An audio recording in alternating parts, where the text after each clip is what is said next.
Welcome back to another episode of A Gift from Adversity.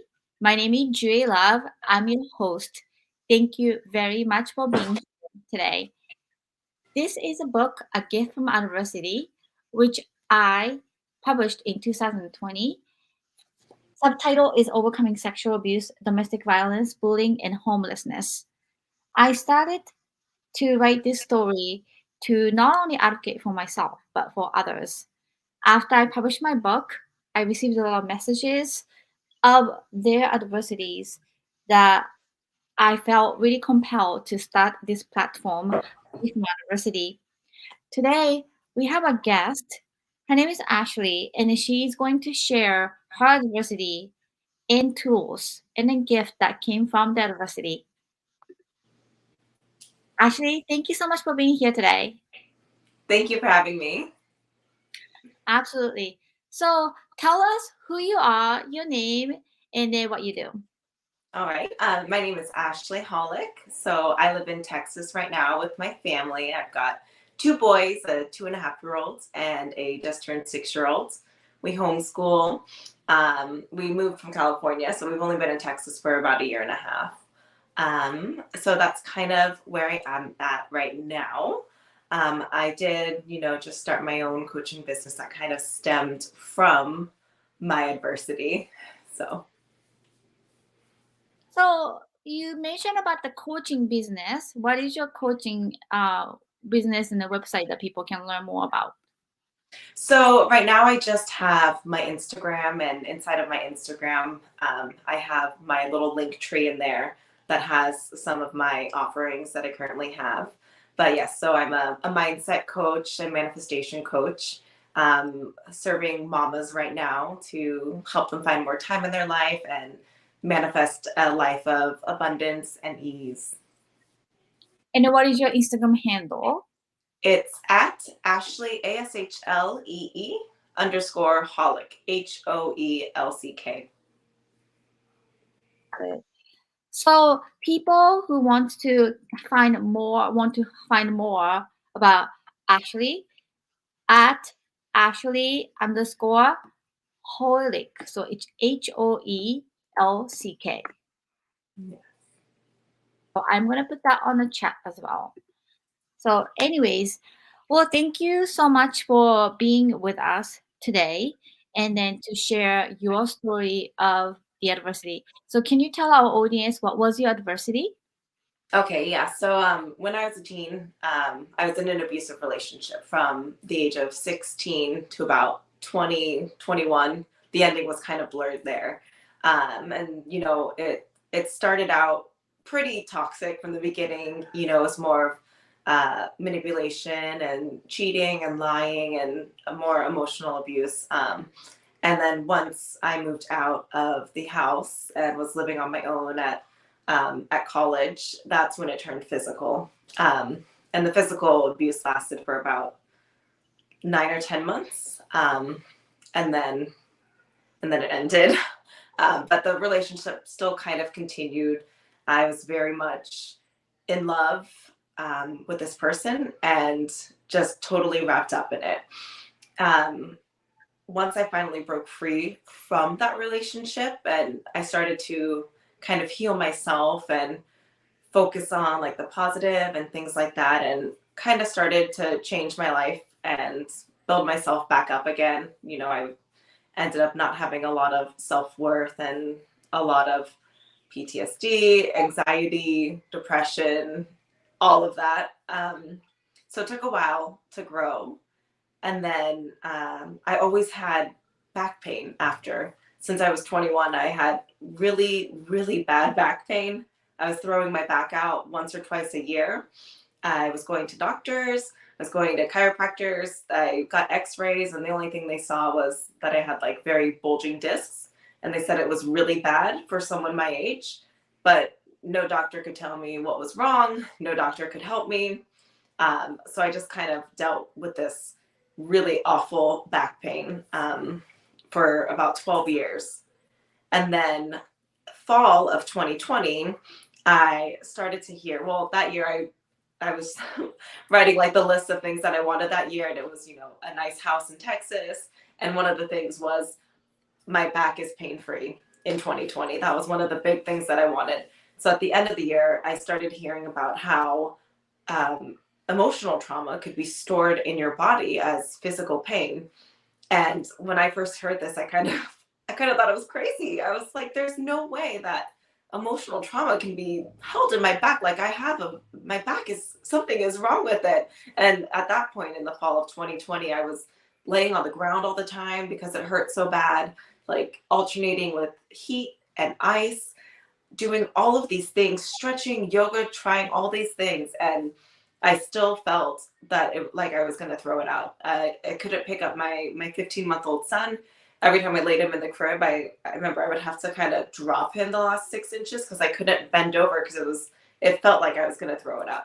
So I was like, there's no way that emotional trauma is really causing me this much pain for 12 years. But at this point, I was so over the pain. I was so done with being pain that I was just open to the idea that, okay, maybe this is possible. And so being open to that idea, I kind of started exploring it. And I ended up in this course that was, is all about manifestation. It's by Kristen Jenna. It's called the Blissful Abundance Academy. And, it's like, oh, learn how to manifest successfully. And I was like, oh, I want to take this class. This sounds really good. And what ended up happening is I ended up doing so much inner work and trauma healing inside of this course that I wasn't even expecting. I did a lot of forgiveness practices, inner child healing. I did all of these things for about 5 weeks, and then my pain went away. Like it was there one day and it was gone the next. Just completely gone. It was crazy. It was so wild and just something that I didn't think was possible. Um, I kept thinking it's going to come back. It's going to come back. So it took me like 6 months to be like, it's not coming back. And that's what my pain was. So yeah, that's kind of where I'm at now.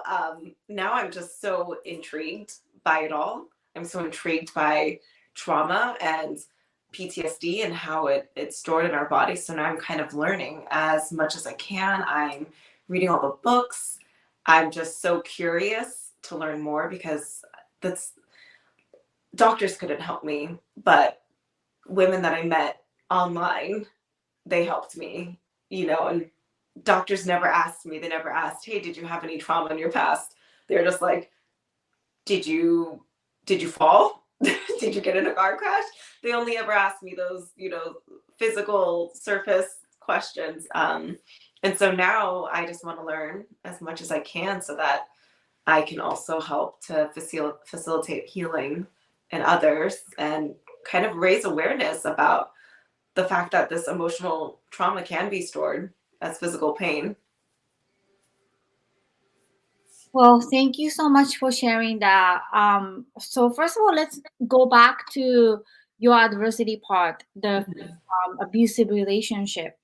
And a lot of us go through that, and I went through that as well. And then I'm reading a book from my friend LaVon Gordon, who started a Love Life Now Foundation, which helps the DV victims, domestic violence victims.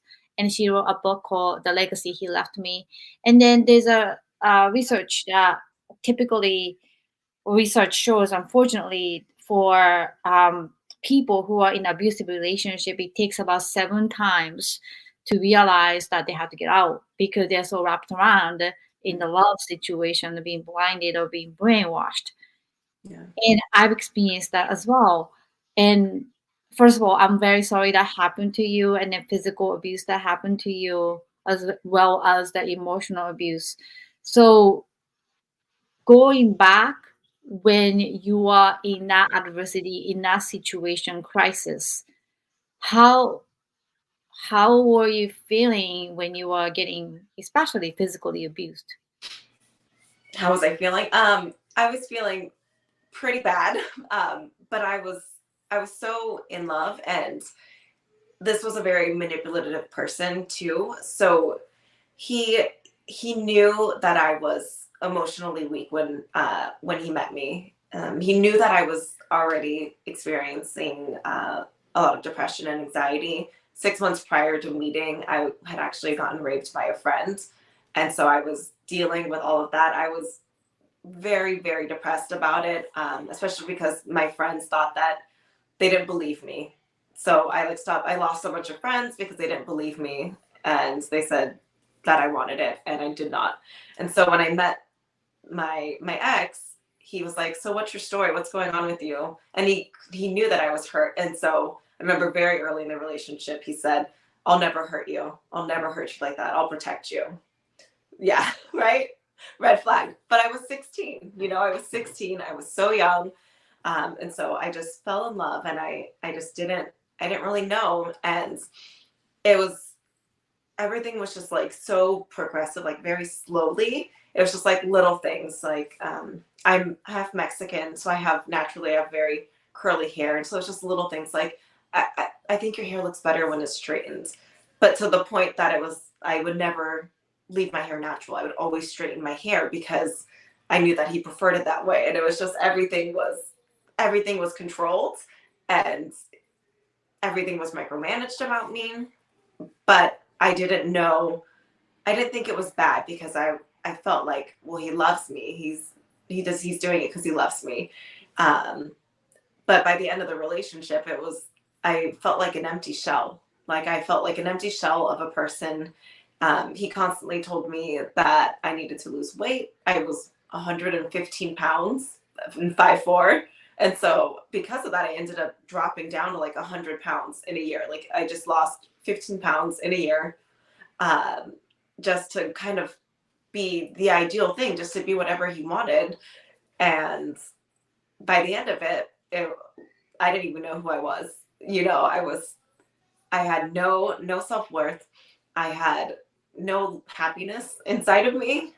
Um, it was hard. It was really hard.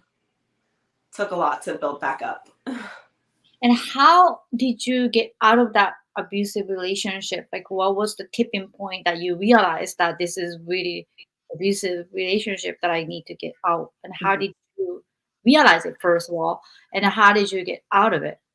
Okay, yeah. So I realized that if I didn't get out, he would end up killing me. There was a couple of times where he like made me pass out from strangling me. And I was like, if I don't get out of this, like it's gonna escalate until I die. Um, and it's gonna sound very crazy, but it wasn't even me who got me out of it. It was like my subconscious. Because one day he was hitting me and he was beating me, and I was like laying on the bed on my back. And then, like, I don't even remember this happening. I always describe it as I saw red, and I, I mentally wasn't there, and I just started fighting back. And I think that he could tell that something inside of me had snapped because he started putting his hands up like, whoa, whoa, whoa, stop, stop, stop. And I'm laying on the bed, and I'm just like freaking out, screaming and kicking. And so I kicked his hands while they were out, and he was in extreme pain. Um, and then I stopped. I like snapped out of it and was like, "What happened?" Like, "Oh my god, are you okay?" And he went to the hospital, and I had shattered two bones in his wrist, and so we had to wear a cast for a long time. But that was the last time that he ever hit me. So it was like my subconscious stood up for me in that moment, because I wasn't brave enough to do it. And even after that, the relationship didn't end. He never hit me again. And I think he kind of knew that he had lost control over me, and that he was never going to have the same control over me as he had before. And so that was when like the ending was kind of blurred of, we're together, but we're not together, and we're seeing other people. But mentally I was still so hooked. I was hooked to him. I wanted him to love me. I wanted him to love me. So yeah, that was how it ended. Thank goodness. I am very sorry to hear this. And not only you, a lot of us a lot of women, especially men too, like, end up being in a very abusive relationship, and then we don't know that we are in an abusive relationship, and then other people tell, you know, some friends tell you, like, you should get out, and he's not treating right, but you kind of mute it and just kind of ignore it. And about the back pain, and then about the doctor, I just interviewed Dr. Catherine Tumor, the episode before you, Mhm. and then she has created this practice of really listening to a patient, like narrative, and then identifying that pain as a whole. So it's not just a medical diagnosis, but the overall. And I think those are the things that's missing in Western medicine, especially that they are so quick to diagnose you and then just like, And give you a pill. yeah, try to identify what it is quickly instead of really asking the cause. Like in my case, it was the thyroid disease that I had surgery when I was 20. And then later on, I discovered when I was like learning Reiki that throat chakra is where you advocate for yourself. And I could not advocate for yourself. I could not tell about my child sex abuse. Mhm. Um, so it manifested it to my thyroid gland, Wow. and they ended up removing it, and I ended up having hypothyroid and hyper. So I've been dealing with this. So my case is that. So I think the approach that we have is a little bit quick to diagnose all these things, manifestation. But anyways, thank you so much for being brave and then sharing that. And then do you feel safe now and after you experience this, like, um so you got out of it, and then after that, I think a lot of women who's experienced abusive experience, they tend to get attracted to some abuser again.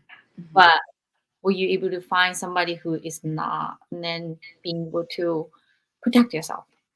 Yeah. So for a long time, because I was 21, and everyone's that's when you're dating the most, and I was like, I'm not dating anyone.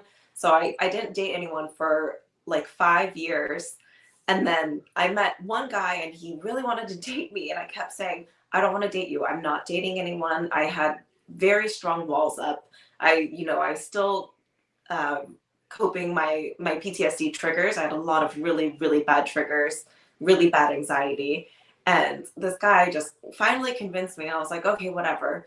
And so we ended up dating for like a few months. And one night when we were drinking, and he was really drunk, and he got mad at me for some really stupid reason, and he slammed me against a fridge at his friend's house.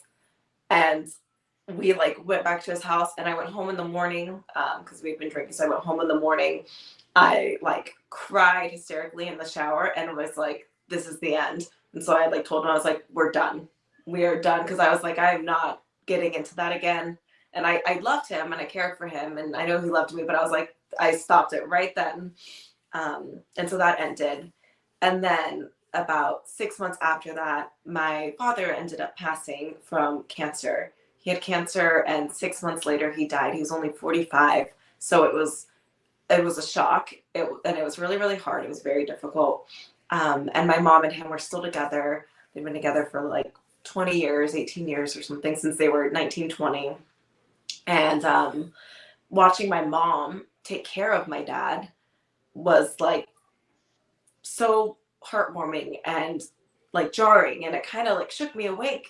And I was like, I need to open myself up to love, because what if something happens to me? Like, what if this is a hereditary cancer? Like, what if I'm sick in I was 25. I was like, what if I'm sick in 20 years? Like, I swore people off and pushed everyone away, and I had no one there to take care of me and love me, and I didn't live my life. um, so I finally like put down the walls and was like, I'm open to finding love, to finding a real love, someone who truly cares for me and who would never hurt me. And 6 months later, I met a man, And we got married. We have 2 kids. We live in Texas. Our 8-year anniversary is this October. And, he's the complete opposite of my abuser. He's so strong. He was in the army. He loves me so much. He loves my hair when it's curly and wild. Like he loves me for me. And it's great. We have a great relationship. And being in the relationship, I found that I still had a lot of things to heal from, because it was kind of the first big relationship I was in since the bad one. Like we couldn't have arguments. I would freak out if we were talking, and if the voices got elevated, I would freak out, and I would actually run away from him. I would run out of the room, and he didn't really understand. He's like, we're trying to have a discussion. Like, why are you running in opposite rooms? And because I would just shut down. I felt super overwhelmed, and it was hard for me to take in the information. And all I could think was, I'm not safe, even though I was safe. Like, he wasn't going to hurt me, but it just triggered that physical reaction inside of me. And it took me a long time to finally be like, just because we're having an argument doesn't mean that I'm not safe. And once I was able to do a lot of my own work and my own healing, our relationship got even better and stronger. So yeah. I completely understand. My first marriage, I was suffering with PTSD, and I didn't really know that I was suffering from it. And then even when we went to St. John, this most beautiful place on the earth, that I had gotten like triggered, and then I kind of like cocooned myself, and then really wasted a lot of times in my life of being triggered. So now I want to switch a conversation from adversity part, but the tool that you use to overcome, and the reason why is there are so many resources on the internet or book.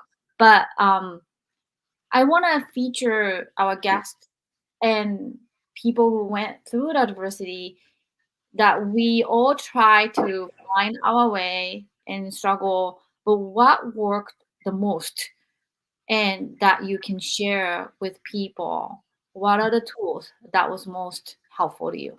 Okay. Yes. I would definitely say the most helpful tool was forgiving.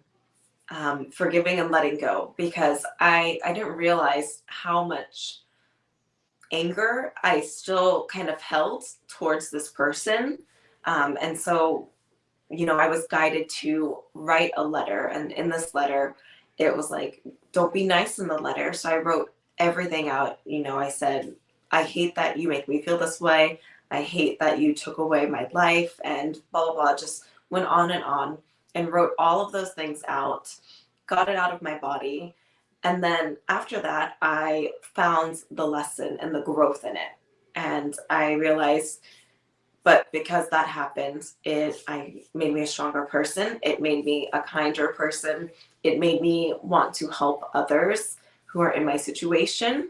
And so I just wrote all that out, and did the Hawaiian prayer. I don't know how to say it out. The Hoano Ponon. It's like the thank you, I love you, please forgive me, I'm sorry. And then I wrote that out a bunch, and I forgave him. And there was a lot more to like the forgiveness practices, but I basically was like, I forgive you, I release you, I release all energetic bonds between us. And I did cut like a cord cutting meditation, and I cut all the cords that tied us together. Because at the end of the day, like, I'm holding on to it. If it's eating him alive, I don't know. We don't have contact, and I'm not going to contact him. But it's eating me alive, and it was only hurting me to hold on to it. And that's not fair. It's like, we already had a horrible time together, and I don't need to keep letting it hurt me anymore. So I finally put, the past in the past.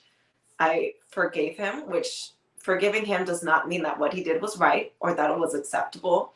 Forgiving him to me just means that I release it. It's gone, and I'm not going to wish ill to him anymore, because it only hurts me. Yes. Well, thank you so much for sharing that. I know forgiving is very, very difficult, and sometimes it's the biggest challenge to let go and realize that that is really powerful. My book, I talked about forgiveness, and I came up with my own way about the forgiveness, which is to forgive myself, to not forgive the perpetrator. Because some of the crimes, some of the things that's not forgivable, but you can forgive yourself for not forgiving somebody. And that was kind of my piece. Yeah. So everybody has different ways to come to the peace, to that adversity. But I like the cord cutting manifestation, meditation technique. I like that idea of cord cutting.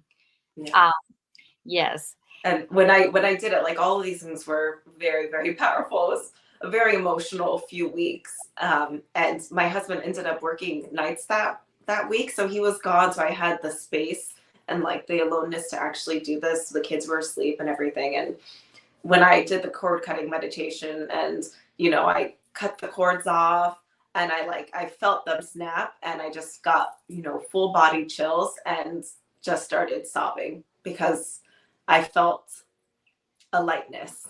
I felt relief, and I felt free. It's very powerful. well, Ashley, thank you so much for sharing that wisdom and then tools. Mhm. Now, let's move on to the last question that I have for our guest, which is a gift that came from the adversity.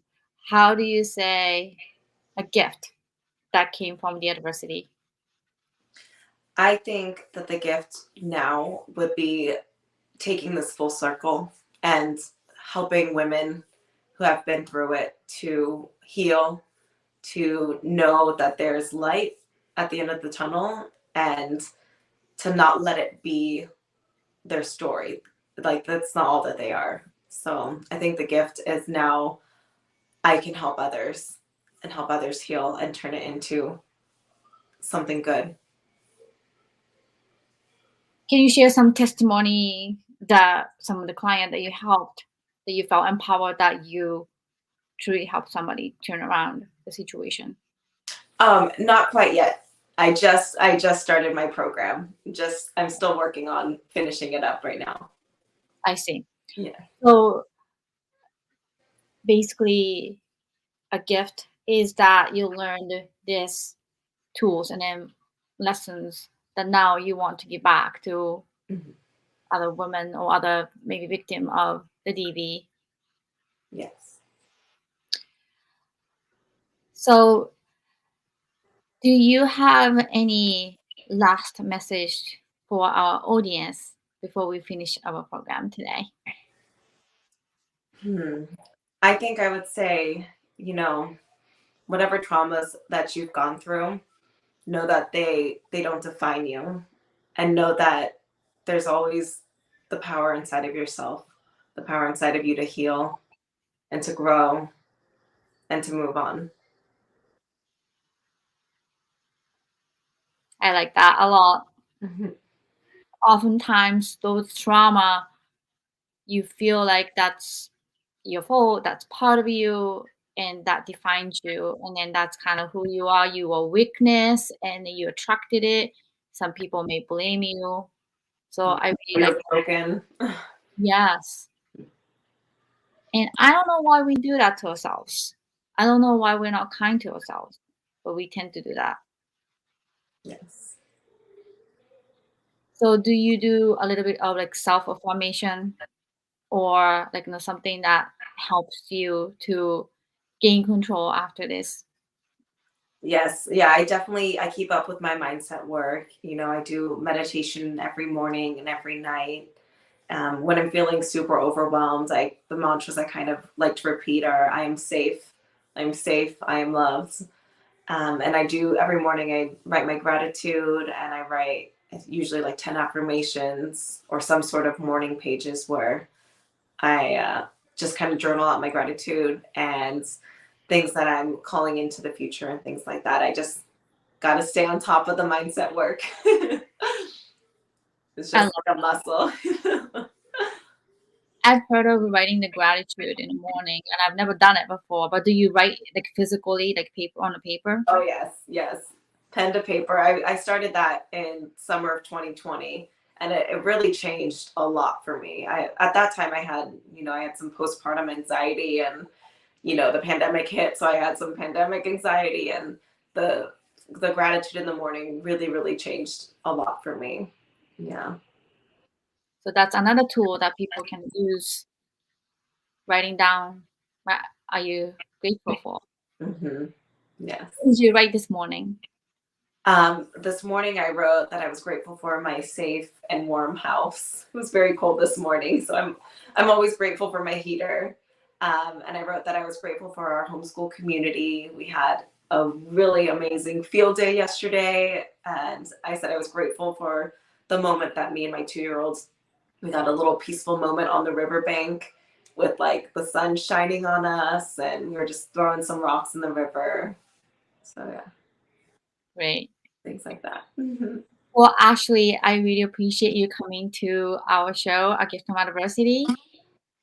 And we have a wonderful guest coming, um, scheduled all the way to April. And then I'm really grateful for a lot of people who are willing to share their adversity and their tools and their gift that came from it. My name is Juri Love. I'm your host. Thank you again, Ashley. Thanks for having me. Goodbye, everyone. Bye.